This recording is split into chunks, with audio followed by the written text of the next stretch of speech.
Ya, pemirsa, kembali kita lanjutkan dialog kita. Saya kembali mungkin kepada Pak Mirza. Pak Mirza, kalau misalnya memang sistemnya sudah dibuat ketat begitu, tadi Pak Mirza bilang, wah itu layernya itu banyak banget gitu.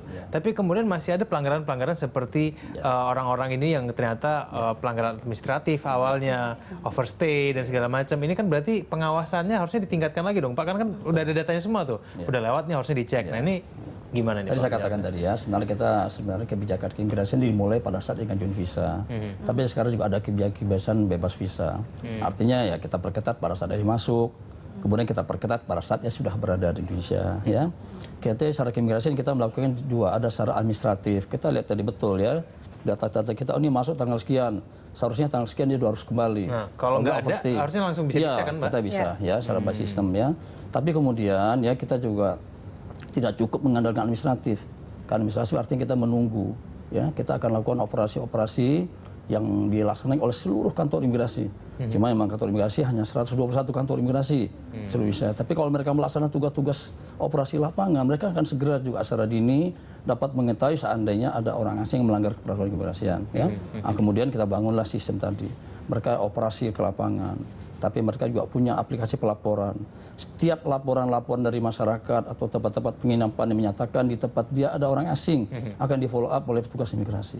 Sehingga secara dini kita akan tahu apakah yang bersangkutan telah overstay, apa kegiatan di Indonesia, ya dan sebagainya. Namun untuk aplikasi pelaporan ini kita sangat mengharapkan partisipasi aktif dari masyarakat. Yang tadi saya katakan bahwa mereka harus mau melapor ke imigrasi. Karena imigrasi kalau mengandalkan operasi imigrasi ya kita sangat terbatas. Susah juga ya. Mbak Anggi, kalau menurut Anda kalau misalnya sistemnya sudah dibuat imigrasi cukup baik gitu, berarti ini yang salah di mana? Peranan masyarakatkah atau pengawasan atau seperti apa menurut Anda? Iya, jadi memang pendekatan pencegahan ya yang paling baik untuk terjadinya suatu kejahatan itu adalah pendekatan yang integratif ya, artinya bekerja antar lembaga ya, tidak hanya imigrasi saja gitu, tapi juga seluruh domain ya yang memang menjaga keamanan. Katakanlah ada polisinya di situ, ada imigrasi juga di situ, ada masyarakat tadi ya ikut serta peran unsur masyarakat, Kesbangpol mungkin bisa juga diikut sertakan ya dari Pemdanya. Artinya memang ini perlu langkah bersama-sama semua pihak begitu untuk mengantisipasi terjadinya tindak kriminal ya yang dilakukan oleh warga negara asing. Apalagi sekarang sudah transnasional seperti saya bilang, ini sudah lebih challenge-nya lebih tinggi lagi gitu.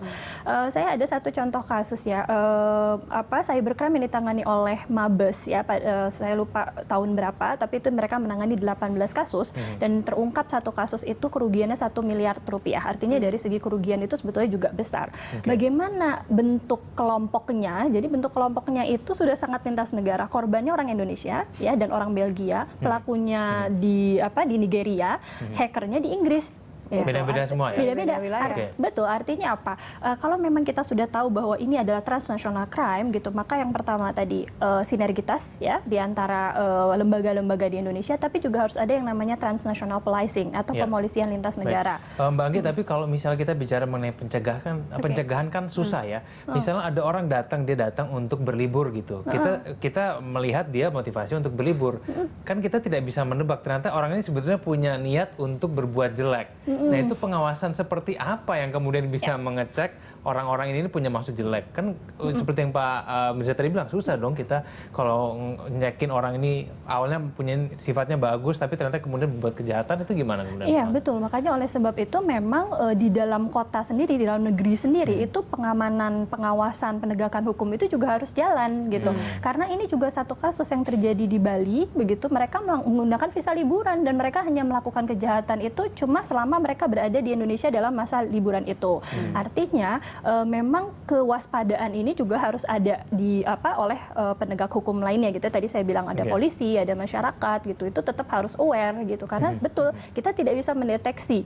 Tapi jangan lupa prosedur keimigrasian juga penting begitu ya. Artinya seleksi tahap awal ini juga penting. Karena yang saya tahu warga negara asing masuk itu kan seharusnya harus jelas untuk apa dia ke sini ya, sponsornya siapa, tempat tinggalnya nanti mau di mana. Kalau di hotel namanya hotel apa, betul atau tidak gitu. Itu ketat, harus ketat kalau kita memang betul-betul mau mengurangi gitu penyalahgunaan ini. Kalau kita berbicara mengenai hambatan di lapangan begitu, kita kan bersinergi dengan beberapa stakeholders begitu ya Pak. Apakah hambatan terbesar Pak yang dirasakan begitu dari keimigrasian? Ya. Jadi sebenarnya imigrasi juga sudah punya ya untuk tadi yang tadi koordinasi pengawasan namanya ya. Imigrasi sudah punya tim pengawasan orang asing, tim PORA, baik di tingkat pusat, provinsi, kabupaten, kota, yang melibatkan berbagai instansi dan stakeholder, ya, termasuk juga melibatkan warga masyarakat, tokoh masyarakat dan sebagainya. Ya. Jadi tujuannya kita dalam melakukan pengawasan orang asing, ya, itu memang harus dilakukan oleh secara bersama-sama. Ya.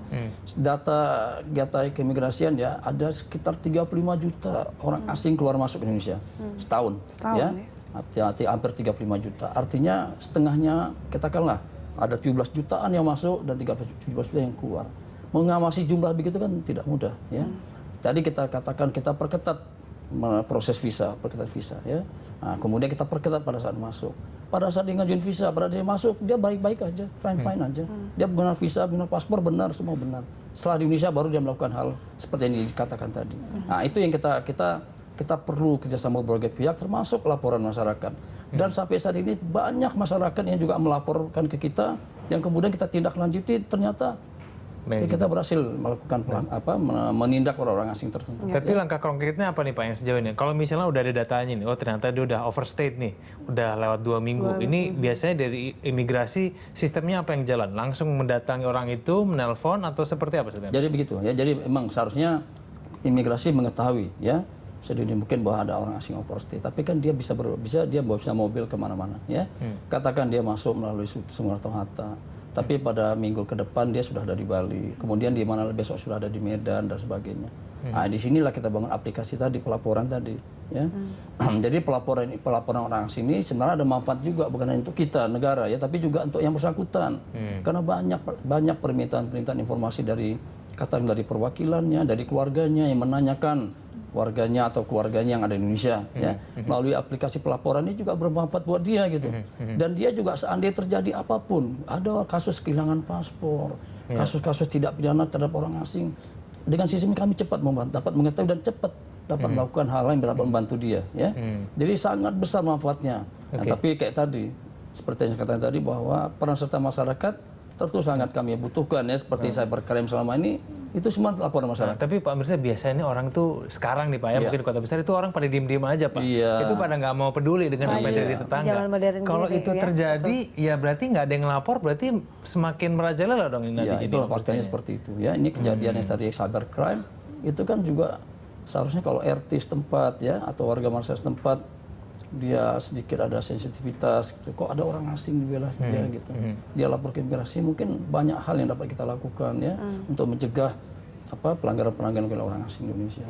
Kita harus jeda dulu ini Egan dan para narasumber kita akan kembali lagi nanti di segmen berikutnya untuk membahas lebih mendalam mengenai permasalahan yang kita dialogkan kali ini. Kami akan kembali sesaat lagi.